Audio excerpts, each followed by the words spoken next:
खबर तमिलनाडु में सरकार गठन को लेकर ये बड़ी खबर आ रही है। लगातार अटकलें लगी हुई थी तमिलनाडु में सरकार गठन को लेकर। टीवी के प्रमुख ने राज्यपाल से समय मांगा है। राज्यपाल से मुलाकात करेंगे टीवी के प्रमुख थलापति विजय। तमिलनाडु में सरकार गठन पर यह सबसे बड़ी खबर। राज्यपाल से समय मांगा है, राज्यपाल से मुलाकात कर सकते हैं।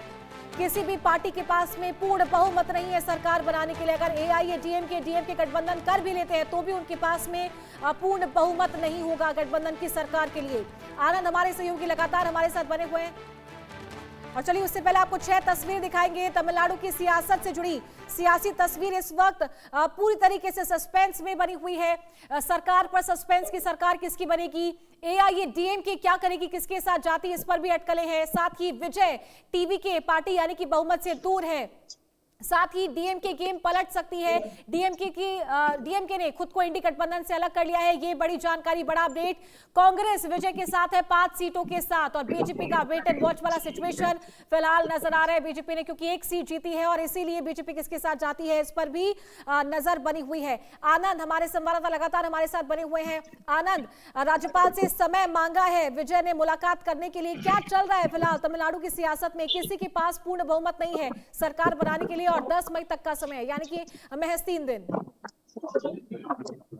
जी चारू, देखिए इस तरीके से लगातार तमिलनाडु में जो ये सियासी भूचाल आया हुआ है, खासतौर पे विजय के पास जो नंबर्स नहीं है, उनको अभी 5 और चाहिए एमएलए ताकि वो वहां पर सरकार बना सके और जो वहां पर जो नंबर है 117 का वो उस आंकड़े को पार कर सके। तो कहीं ना कहीं आज वीसीके ने भी एक बैठक बुलाई और इसी बीच जो टीवीके के मुखिया है, जो एक्टर टर्न पॉलिटिशियन है विजय, उन्होंने फिर से तीसरी बार राज्यपाल राजेंद्र अर्लेकर से समय मांगा है मुलाकात करने के लिए। क्योंकि कल भी हमने देखा था उनकी जो दूसरी मुलाकात हुई थी उसके बाद राजेंद्र अर्लेकर ने उन्हें सीधे तौर पे कहा था कि आपके पास 118 का बहुमत नहीं है, आपको 118 के बहुमत को आपको लाकर दिखाना होगा। तो वही कहीं ना कहीं अब विजय की आज ये जो तीसरी मुलाकात होगी वो बहुत खास होगी, क्योंकि हमने देखा है आज अभी कुछ ही मिनटों पहले किस तरीके से डीएमके ने अपना जो उनका रिश्ता रहा है कांग्रेस पार्टी के साथ, जो उनका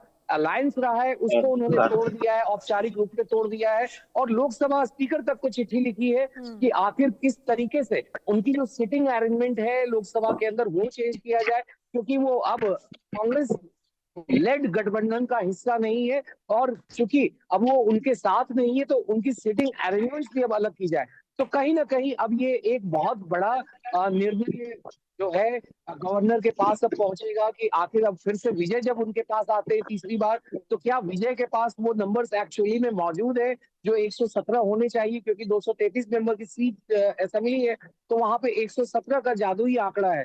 तो विजय के पास कल जब वो गए थे गवर्नर से मिलने के लिए, राज्यपाल से मिलने के लिए, तो उन्होंने 113 नंबर वहां पर दिए थे और सीधे तौर पे गवर्नर ने कहा था कि बाकी के 118 एमएलए के सिग्नेचर हमें चाहिए, तब मैं आपको सरकार बनाने के लिए यहाँ पर आमंत्रित कर सकता हूँ। तो कहीं ना कहीं फिर से अब ये एक बार प्रेशर पॉलिटिक्स कहा जाएगा। जानकारी देने के लिए तो बंगाल में नई सरकार के गठन की कवायद तेज हो गई है। थोड़ी देर में बीजेपी विधायक दल की बैठक शुरू